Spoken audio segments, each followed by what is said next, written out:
सभी को जय मसीह की, प्रभु यीशु मसीह के पवित्र नाम से आप सभी को दिल से स्वागत करते हैं। प्रियो, आइए आज का वीडियो में हम देखेंगे शरीर, प्राण और आत्मा में क्या भिन्नताएं हैं और परमेश्वर ने मनुष्य को क्यों बनाया और मनुष्य का विशेषता के बारे में आज हम इस वीडियो में देखेंगे। मनुष्य तीन चीजों का संरचना है: शरीर, प्राण और आत्मा।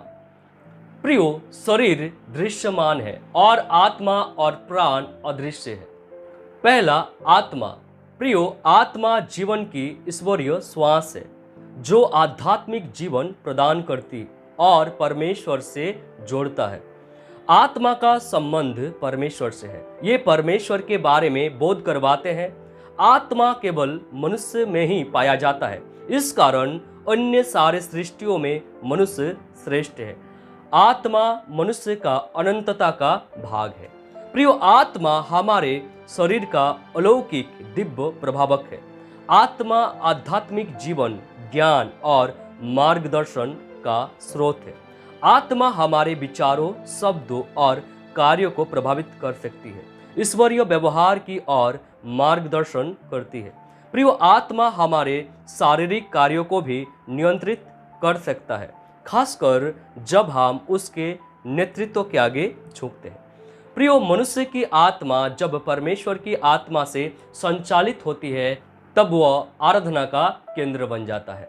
प्रियो, आत्मा के द्वारा ही हम परमेश्वर के साथ व्यक्तिगत संबंध रख सकते हैं, परंतु एक पापी व्यक्ति की आत्मा मरी हुई दशा में होती है, इसलिए वह आत्मिक रूप में परमेश्वर से सही संबंध नहीं रख पाता है।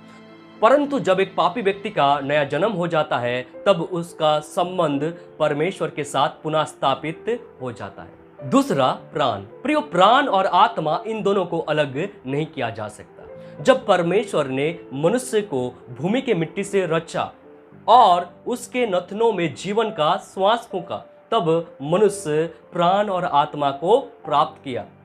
यह मनुष्य का आंतरिक भाग है। प्राण स्व या मैं है जो हमारे शारीरिक जीवन को नियंत्रित करता है।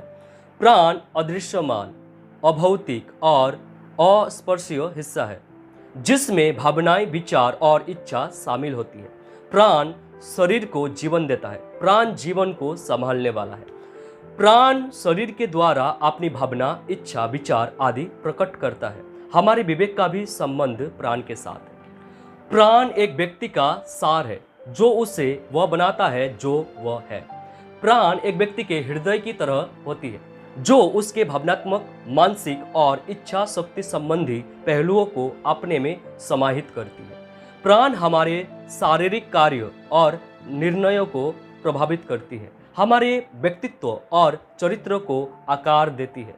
प्राण हमारे शरीर का चालक है जो इसके कार्य और गतिविधियों को निर्देशित करता है। प्राण हमारे शरीर का प्राकृतिक सांसारिक नियंत्रक है। तीसरा, शरीर। प्रियो, मनुष्य का भौतिक शरीर मांस और लहू का बना है। शरीर मनुष्य का बाहरी रूप है।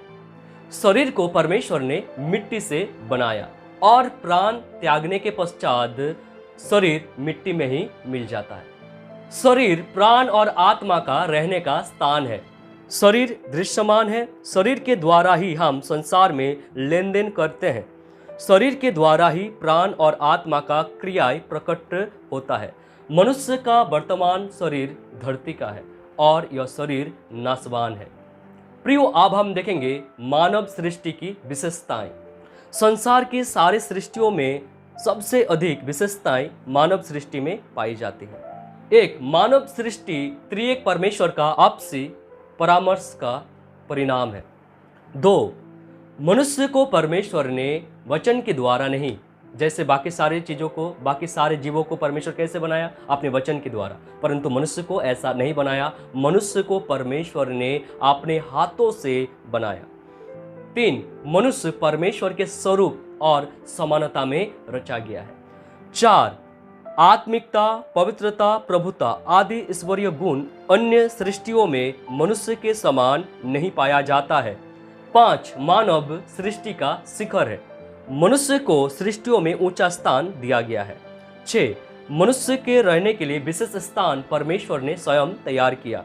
अन्य किसी सृष्टि के लिए इस प्रकार का व्यवस्था नहीं की गई।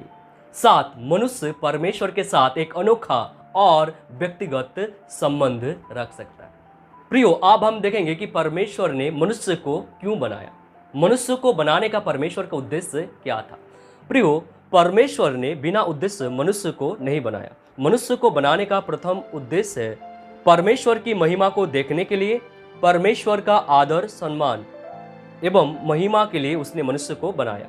2, संगति रखने के लिए। 3, परमेश्वर चाहता है कि मनुष्य उसका अधिकार का भागी बने, परंतु मनुष्य पाप के कारण अपना अधिकार खो दिया और वह शैतान के बंधन, पाप, रोग और मृत्यु के अधीन हो गया।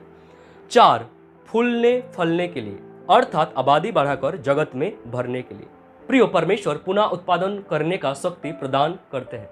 5, परमेश्वर की आज्ञाओं को पालन करने के लिए। 6, परमेश्वर ने मनुष्य को अपनी स्वप्रभुता के तहत पृथ्वी पर प्रभुत्व रखने के लिए बनाया। पाप में गिरने के कारण मनुष्य यह अधिकार खो दिया।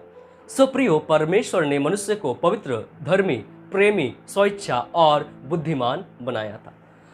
परमेश्वर ने आदन वाटिका में प्रथम मनुष्य को रखा था और उसको मुख्य स्थान दिया। समस्त पृथ्वी व आकाश मंडल में अधिकार रखना, आदन वाटिका में काम करना व रक्षा करना था।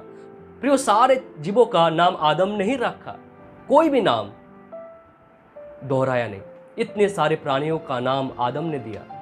आज का वीडियो हम यहीं पर समाप्त करते हैं। बाकी बातें हम अगले वीडियो में देखेंगे। तब तक आप अच्छा से रहिए, परमेश्वर में बढ़ते जाइए। परमेश्वर हम सबों को आशीष करे।